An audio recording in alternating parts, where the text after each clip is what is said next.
This minestrone soup is so cozy, foolproof, and very healthy. Start by heating a large pot with some olive oil over medium heat, and then add a full onion, and then really the carrots and celery is up to preference, but I typically do 2 to 3 stalks of each. The best part of minestrone is you can really make it your own. Sometimes I do less pasta and add kale. It's always up to you. Add at least a teaspoon of both pepper and salt. For chili flakes, I would say half a teaspoon if you don't like it super spicy, and a teaspoon if you really want a kick. And then about a teaspoon, maybe a little bit more of garlic powder. And then I probably do about 2 teaspoons of onion powder. For rosemary, I only do about a half a teaspoon. It has a really strong flavor, and if you add too much in a soup, you can start to feel the leaves in your mouth and they'll float at the top. For basil, I go pretty heavy-handed, probably a half a tablespoon to more of a tablespoon. And then thyme, I do about 2 teaspoons. With the oregano, I probably add the same amount as the basil.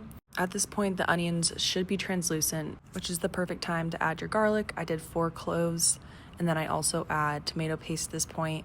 I usually start off with 1 tablespoon of tomato paste, and then at the end, after I add the bone broth, I'll usually add sometimes a half tablespoon to another tablespoon to get it more tomatoey. Then add your Italian sausage. I did this chicken one, and sometimes I do turkey.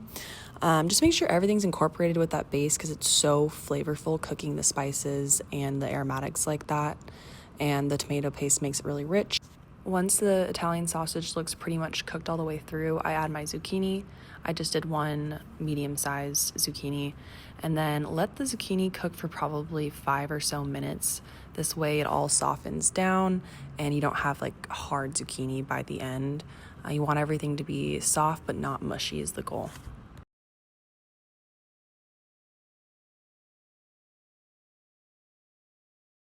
Then add 28 ounces of diced tomatoes. Sometimes for a little kick and smokier flavor, I will add fire roasted tomatoes, delicious as well.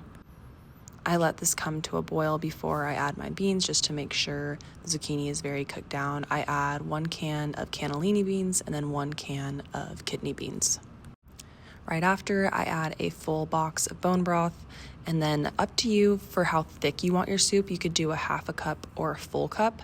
This time I decided to do a full cup because my fiance likes more of a pasta-y thick soup.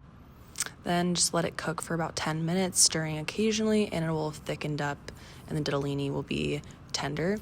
I serve with some Parmesan on top and then a side of sourdough bread with some butter.